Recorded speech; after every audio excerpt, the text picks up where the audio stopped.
Durante muito tempo eu tive um problema com o Homem-Aranha do Tom Holland, né? Eu gostava do ator, eu gostava do personagem dentro dos Vingadores, eu gostava de algumas cenas do filme, mas quando eu pensava em um filme que realmente era memorável desse Homem-Aranha, eu não encontrava nenhum, né? Eu já sei que vocês vão falar, ai Bruno, como assim? Tem um filme que já junta os três Homem-Aranha, não sei o que.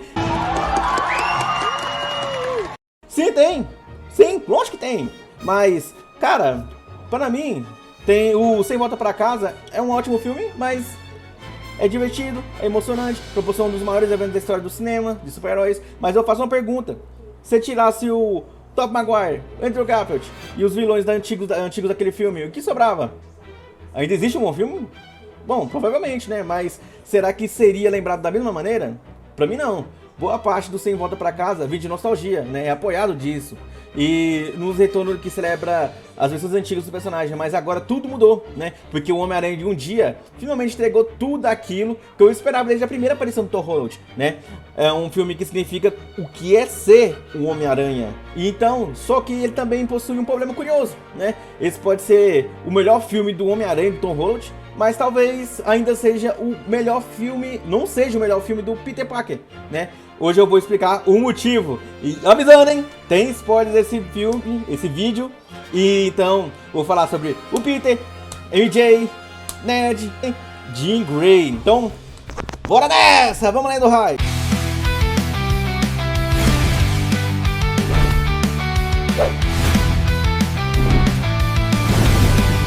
Hype Nerd! Ato 1, finalmente temos um Homem-Aranha. O recomeço do personagem precisava. O filme começa anos depois do acontecimento do Sem Volta Pra Casa, mas Peter vive sozinho, ninguém conhece a sua verdadeira identidade, né? E ele passou a dedicar integralmente a proteger Nova York. A própria sinopse do oficial apresentada nessa fase como a vida do Homem-Aranha anônimo, precisando de até sofrer uma evolução física inesperada. E essa situação muda completamente o personagem. Não existe mais Tony Stark resolvendo seus problemas, não existe mais tecnologia dos Vingadores chegando no presente. Não existe mais uma equipe pronta para resgatá-lo. Agora é o Peter, a cidade, os criminosos e as consequências das decisões dele. E era exatamente disso que esse Homem-Aranha precisava. Nos filmes anteriores, eu senti que o Peter ainda estava tentando descobrir como é ser um herói. Aqui ele já é um herói. Só que ele tá cansado, ele tá sozinho, emocionalmente destruído, mas continuando, né? Ele continua saindo da casa para ajudar pessoas que nem sequer sabem quem é ele. Isso é ser um Homem-Aranha, não é uniforme, não é tecnologia, não é participar dos Vingadores, é continuar fazendo a coisa certa, mesmo quando a sua vida pessoal não tá completamente destruída. Nova York é praticamente um personagem. Cara, é uma das maiores responsabilidades do Homem-Aranha em Nova York. Você é louco. A cidade tá viva, as ruas possuem movimentos, os prédios e as pessoas, os carros, os becos, os pequenos crimes ajudam a criar uma sensação que existe um mundo funcionando ao redor do Homem-Aranha. Nova York não é apenas o fundo digital colocado atrás do personagem, ela participa da história. Ela reage ao Homem-Aranha, ela precisa dele. E olha que, velho, olha que a maioria das filmagens não é em Nova York, né? E em determinado momento, ele parece que a própria cidade está precisando do Peter. Pra mim, a ambientação é claramente buscando a mesma energia dos jogos de Marvel vs Spider-Man do PlayStation.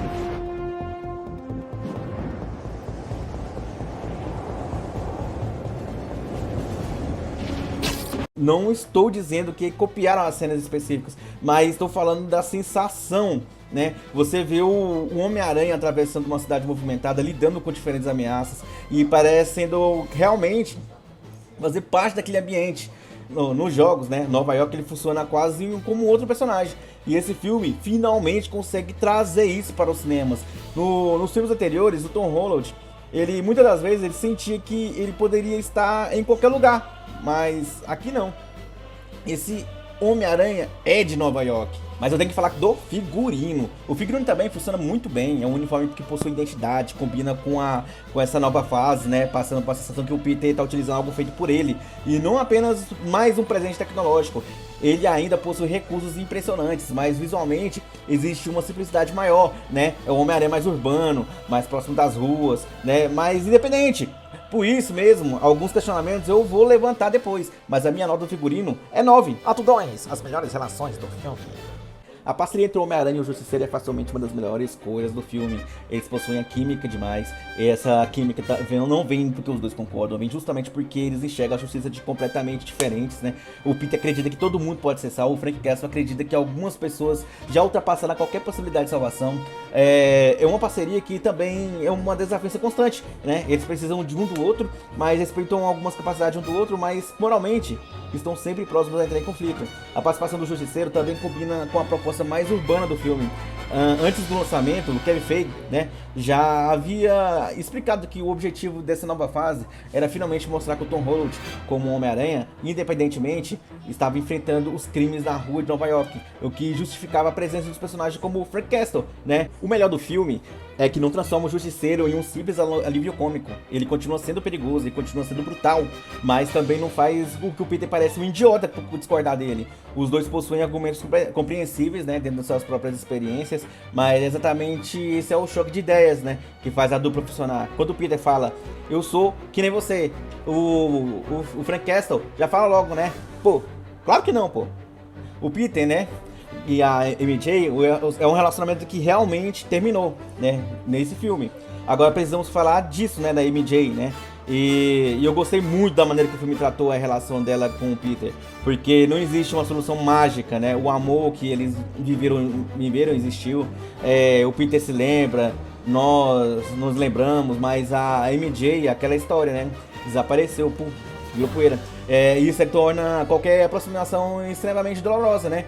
Porque quando o Peter leva a MJ para casa, ela fica pensativa, né? Falando assim, o filme não confirma diretamente que ela recuperou todas as lembranças, mas deixa aquela dúvida, né? Proposital. Ela sentiu alguma coisa? Foi apenas uma sensação de familiaridade? A Jean afetou o bloqueio das memórias, né?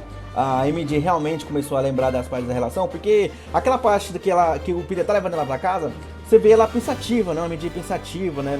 Com aquele barulho de vento na cabeça, mas você fica assim, cara, será que ela lembrou?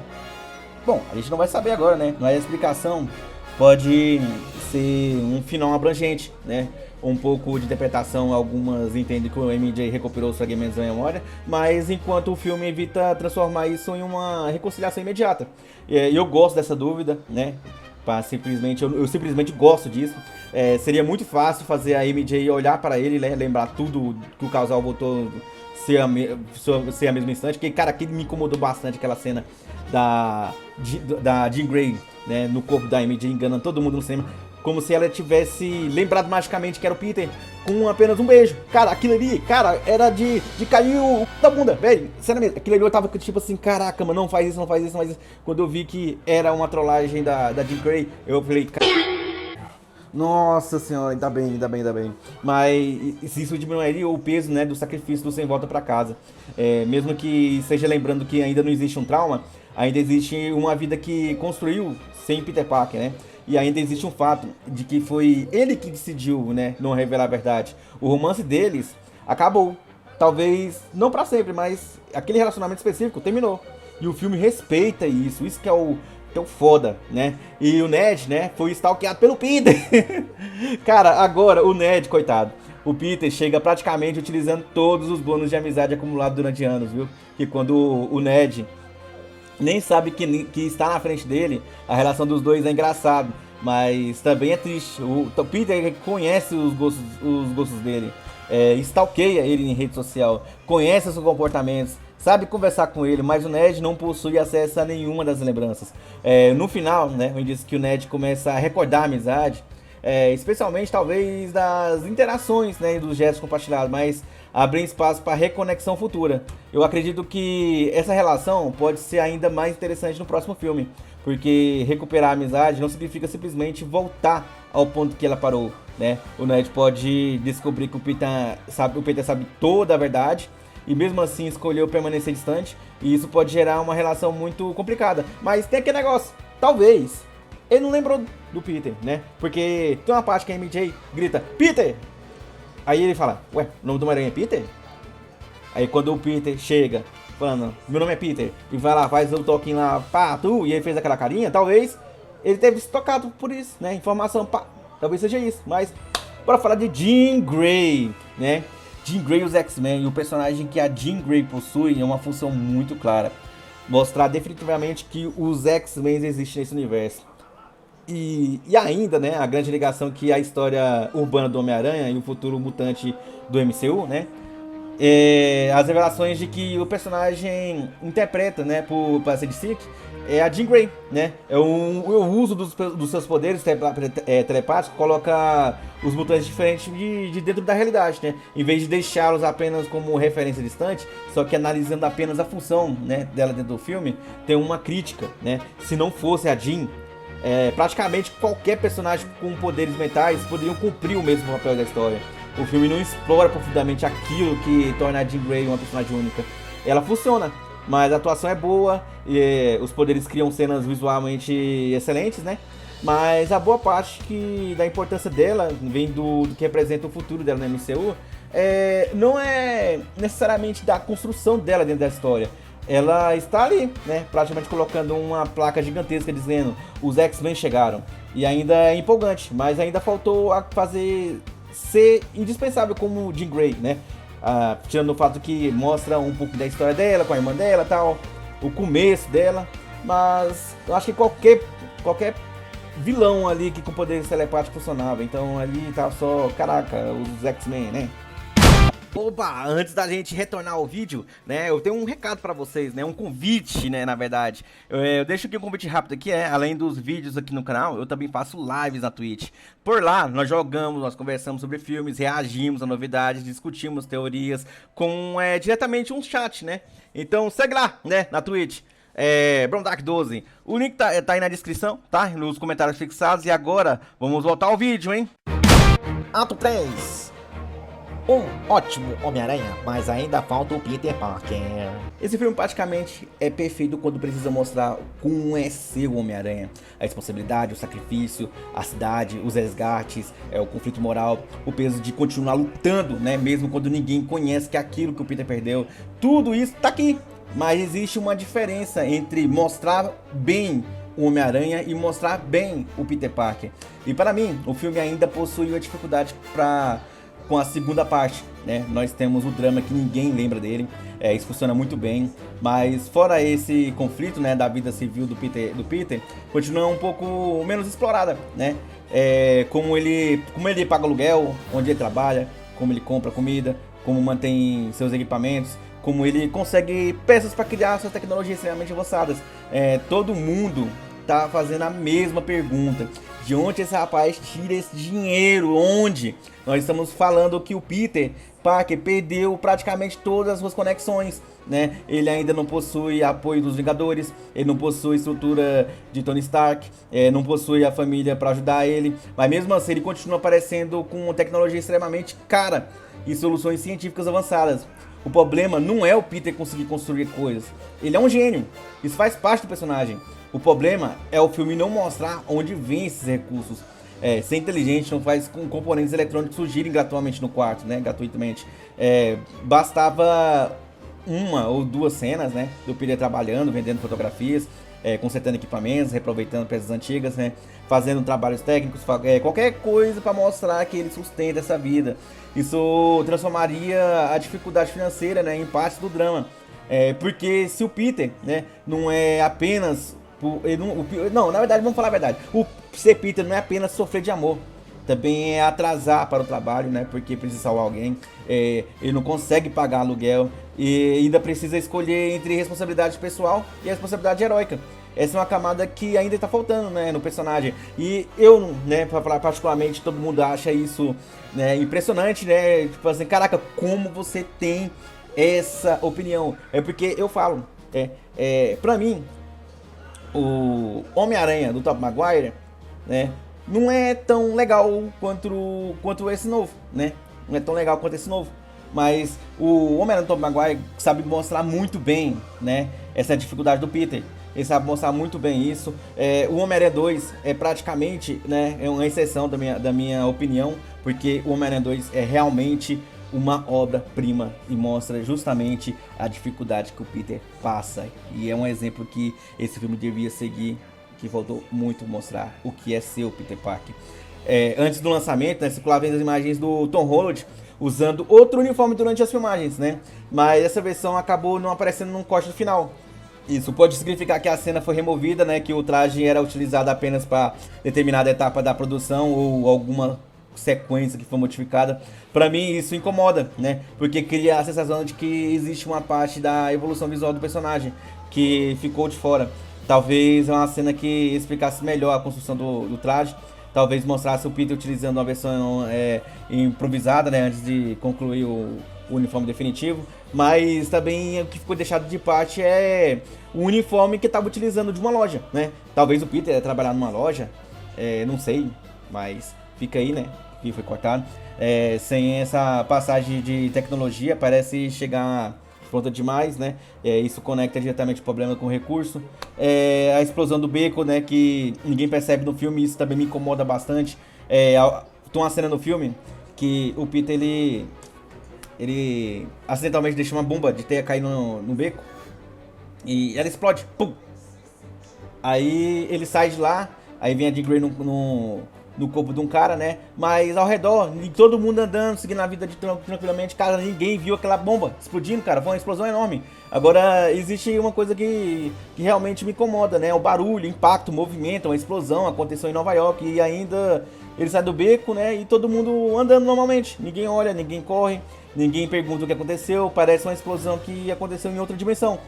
E isso entra uma contradição, né? Porque uma das maiores qualidades do próprio filme, né, que é a ambientação. Eu passei uma boa parte do vídeo elogiando Nova York parecendo viva. Então, quando uma explosão acontece, a população não reage, né? É uma ilusão, desaparece.